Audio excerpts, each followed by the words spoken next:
اقتدار ہاتھ میں آ گیا، خود بھی اپنی بیگم کو بھی غیر اللہ کے آستانے پر جھکا دیا۔ کہاں گئی وہ ایاک نعبد و ایاک نستعین، وہ عہد و پیمان، وہ خطبے شروع کرنے کے انداز، وہ انسان کہاں بھول جاتا ہے۔ اللہ رب العالمین نے دنیا میں بھیجنے کے بعد وہ ساری چیزیں یاد دلائیں، فرمایا وَمَا خَلَقْتُ الْجِنَّ وَالْإِنسَ إِلَّا لِيَعْبُدُونَ، ہم نے دنیا کا ایک ہی مقصد رکھا ہے، جنوں کو بھی اسی لیے پیدا کیا، انسانوں کو بھی اسی لیے پیدا کیا تاکہ وہ میری بندگی کرے، میری بندگی کے سوا کچھ نہ، میری بندگی کرے۔ یہ دنیا میں آنے کا مقصد ہے، اور آج ہم اس مقصد کو بھول گئے۔ ایک آدھ اگر پنکھا چلا دیں تو اچھا ہے۔ آپ لوگوں نے تو پنجاب کو مری بنایا ہوا ہے، کھڑکیاں بھی ساری کچھ کھلی ہیں، خیر گرمی مجھے، پنکھے آپ نے ان کو چلا، میرا پنکھا چلا، زور تو میرا لگ رہا ہے نا، سننے پہ زور تھوڑی لگ رہا ہے۔ دیکھیے اللہ رب العالمین نے ہماری ہدایت کا بڑا اہتمام کیا، بڑا انتظام کیا، لیکن ہم سچی بات ہے آپ لوگ بھی حیران ہوں گے کہ یہ کراچی سے مولوی آیا ہے، اس کو پتہ ہی نہیں ہے کہ اہل حدیث تو شرک کرتے ہی نہیں ہیں، اور یہ ہمیں توحید کا درس دے رہا ہے۔ دو باتیں ہوتی ہیں، ایک بات تو یہ بھی ہوتی ہے جہاں بھی تقریباً گیدرنگ ہوتی ہے، مکس گیدرنگ ہوتی ہے، اپنے پرائے سب مکس ہوتے ہیں، اور پھر جب کوئی ہمارے پاس آ جاتا ہے تو ہم اس کو پرایا نہیں سمجھتے، وہ ہمارا ہی ہے، اس سے محبت کرنا، اس کو سیدھا راستہ دکھانا، یہ ہمارا فرض ہوتا ہے۔ جہاں تک یہ بات ہے کہ اہل حدیث شرک نہیں کرتے، میں اس بات کو نہیں مانتا، اہل حدیث بھی شرک کرتے ہیں۔ اب آپ کہیں گے کیسے؟ ہمارا تو بنیادی اصول ہی یہی ہے، اطیعوا اللہ و اطیعوا الرسول، اہل حدیث کے دو اصول، اطیعوا اللہ و اطیعوا الرسول۔ ہمارا منہج یہ ہے کہ شرک کا کلا کما ہو، توحید کا جھنڈا لہرائے، سنت کا پرچم لہرائے، ہمارا تو مقصد یہ ہے۔ تو اس مقصد کے تحت ہم تو شرک نہیں کرتے۔ دیکھیے ابھی آپ کے میں عقیدے کا امتحان لیتا ہوں۔ آپ نے کبھی یہ جملہ سنا ہے کہ لوگ بیٹھے ہوئے آپس میں باتیں کرتے ہوئے کہہ رہے ہوتے ہیں کہ جی میری 5-4 بچیاں ہیں، بیٹیاں ہیں، جوان ہیں، پڑھی لکھی ہیں، خوبصورت ہیں، لیکن رشتے نہیں آتے، میرے بیٹے ہیں، جوان ہیں، پڑھے لکھے ہیں، نوکریاں نہیں لگتی، میری دکان ہے، صبح کھول کے بیٹھتا ہوں، شام کو بند کرتا ہوں، گاہک نہیں آتے، میں نے نیا مکان لیا ہے، پرانا بیچا ہے، اس نئے مکان میں میں شفٹ ہوا ہوں، حالانکہ میں نے شفٹ ہونے سے پہلے بکرا بھی صدقہ کیا تھا، ذبح کا خون بھی مکان کی بنیادوں میں ڈلوایا تھا، اس کے باوجود اس گھر میں پریشانی ہی پریشانی، کبھی بیوی بیمار، کبھی بچے بیمار، کبھی میں خود بیمار۔ پھر میں نے مولوی صاحب کے پاس گیا، میں نے مولوی صاحب سے حساب کرایا کہ بتاؤ یہ کیا چیز ہے، تو انہوں نے مجھے کہا کہ جی تیرے اوپر کسی نے کچھ کرا دیا ہے جس کی وجہ سے بندش ہے۔ یہ لفظ سنا ہے آپ نے کبھی؟ بندش۔ یہ بندش کیا چیز ہے؟ بندش یہ ہے کہ جی کسی نے آپ پر کچھ ایسا جادو ٹونا کر دیا ہے کہ وہ جو چیز آپ کو ملنے والی تھی نا وہ رک گئی، گھر کی خوشحالی ختم ہو گئی، بچیوں کے جو رشتے آنے تھے بندش کی وجہ سے رک گئے ہیں، بچوں کی نوکریاں لگنی تھی بندش کی وجہ سے رک گئے ہیں، گاہکوں نے آپ کی دکان پہ رش لگانا تھا بندش کی وجہ سے وہ رک گئے ہیں۔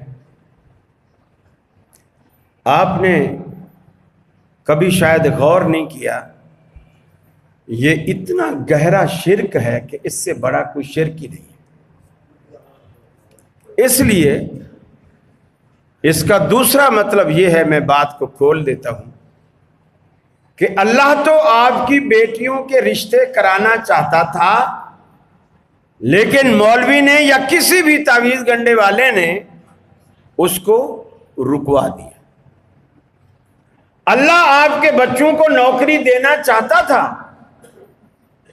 کسی بندش کرنے والے نے، تعویذ گنڈے والے نے اس کو رکوا دی۔ اللہ آپ کی دکان پہ گاہک بھیجنا چاہتا تھا، لیکن کسی سرکار نے اس کو رکوا دی۔ مجھے بتائیے طاقتور اللہ ہوا یا طاقتور وہ تعویذ گنڈے والا ہوا جس نے رکوا دیا؟ کون طاقتور ہوا؟ نہیں، میں آپ کا عقیدہ نہیں پوچھ رہا، میں اس بات کا مطلب پوچھ رہا ہوں۔ تعویذ والا تو پھر آپ کا وہ عقیدہ کہ ان اللہ علی کل شیء قدیر کہاں گیا؟ ظاہر بات ہے آپ کہو جی ہم یہاں قاری خلیل کا یہاں جمعہ رکھوائیں گے، برابر مسجد والے بولے ہم نہیں رکھنے دیں، اور وہی ہوا کہ انہوں نے نہیں رکھنے دیا، تھانے میں کہلوا کے ادھر کہلوا کے مجھے رکوا دیا، مجھے نہیں آنے دیا، تو جیتے آپ کی مسجد والے یا اس مسجد والے؟ وہ جیتے، جنہوں نے رکوایا ہے وہ جیت گئے، وہ زیادہ طاقتور تھے، وہ زیادہ پاور والے تھے۔ تو اللہ تو آپ کی بچیوں کے رشتے کرانا چاہتا تھا، مولوی نے رکوا دیا، تو طاقتور کون ہوا؟ مولوی۔ کدھر گئی آپ کی توحید؟ آپ کی توحید کدھر گئی؟ اور یہ بیماری اتنی پھیلی ہوئی ہے، اتنی پھیلی ہوئی ہے، میں پنجاب میں کئی سالوں سے گھوم رہا ہوں اور یہ بیماری میں اتنی دیکھ رہا ہوں، کئی مولوی میرے مخالف ہو کہ یہ تو ہماری روزی پہ ہی لات مار رہا ہے۔ میرے بھائی توحید کو سمجھو۔ اب اللہ کے رسول سے پوچھو کیا فرماتے؟ فرمایا اللہم لا مانع لما اعطیت ولا معطی لما منعت۔ اے الہ العالمین، جس کو تو نوازنے پر آئے دنیا کی کوئی طاقت اسے روک نہیں سکتی، اور جس کو تو نہ دینے پر آئے دنیا کی کوئی طاقت اسے دے نہیں سکتی۔ اللہ کے رسول نے بندش کے عقیدے پر ہی کلہاڑی مار دی۔ سب کچھ اس کی طرف سے ہوتا ہے، اولادیں دے اس کی مرضی، ایک دے کر بس کر دے اس کی مرضی، بچوں کی لائن لگا دے اس کی مرضی۔ قرآن کہتا ہے یَهَبُ لِمَن یَشَاءُ إِنَاثًا وَيَهَبُ لِمَن یَشَاءُ الذُّکُورَ۔ اللہ رب العالمین کے ہاتھ میں ہے، جسے چاہتا ہے بیٹیاں دیتا ہے، جسے چاہتا ہے بیٹے عطا کرتا ہے۔ کسی کو بیٹی دیتا ہے، وہ بیٹے کی تمنا اور دعا کرتا ہے، رب العالمین نہیں دیتا، بیٹیاں ہی بیٹیاں دیتا ہے۔ کچھ بدبخت عورت کو قصوروار ٹھہراتے ہیں، حالانکہ بیٹی بنانا یا بیٹا بنانا بیوی کا کام نہیں، یہ اللہ کا کام ہے۔ بیویوں کو طلاق دے دیتے ہیں، یہ تو بچہ پیدا ہی نہیں کر سکتی، میرا وارث پیدا نہیں کر سکتی۔ کسی کو اللہ رب العالمین نے 10-12 جوان بیٹے عطا کر دیے اور وہ بیٹی کی خواہش کرتا ہے، رب العالمین نہیں دیتا۔ اللہ رب العالمین اسے بیٹیاں نہیں دیتا، بیٹے ہی بیٹے دیتا ہے۔ او یزوجہم ذکرانا و اناثا، اور جسے چاہتا ہے رب العالمین دونوں ملا کر دیتا ہے، بلاول بھی دیتا ہے، بختاور بھی دیتا ہے، دونوں ملا کر دیتا ہے۔ وَيَجْعَلُ مَن يَشَاءُ عَقِيمًا، اور اگر نہیں دینے پر آتا تو بانجھ بنا کر چھوڑ دیتا ہے، نہ بیٹا دیتا ہے نہ بیٹی دیتا ہے۔ ڈاکٹر عاجز آ جاتے ہیں، مولوی عاجز آ جاتے ہیں، تعویذ گنڈے والے عاجز آ جاتے ہیں، دھاگے پڑنے والے عاجز آ جاتے ہیں، پانی کی بوتلوں میں تھو تھو کرنے والے سب عاجز آ جاتے ہیں۔ اللہ نہیں دینے پر آتا تو بانجھ بنا کر چھوڑ دیتا ہے، نہیں دیتا۔ یہ اللہ رب العالمین کے دست قدرت میں ہے، اللہ کے ہاتھ میں ہے۔ چاہے تو بڑھاپے میں جب بیوی بھی بانجھ بن چکی ہو، خامد بھی بالکل اس شادی کی عمر سے، اولاد پیدا کرنے کی عمر سے بھی آگے گزر چکا ہو، دونوں باج ہوں، چنانچہ بیوی کہتے انا عجوز وہذا بالی شیخا، اے بیٹے کی بشارت دینے والے فرشتے، میں بھی بانجھ ہوں، میرا خامند بھی بوڑھا ہے، بیٹا کیسے ہوگا، بیٹا کیسے ہوگا۔ اللہ رب العالمین جب دینے والا ہو تو وہ عمروں کا محتاج نہیں، عمروں کا محتاج نہیں۔ دنیا کو دیکھیے کہ دنیا میں آنے والا کوئی بھی بچہ بغیر ماں باپ کے ملاپ کے پیدا نہیں ہوتا، لیکن اللہ رب العالمین قرآن پاک میں کہتا ہے وَاذْكُرْ فِي الْكِتَابِ مَرْيَمَ محبوبم، کبھی کبھی قرآن کے آئینہ میں مریم علیہ السلام کے حسن و جمال کی جھلک بھی دیکھ لیا کیجئے۔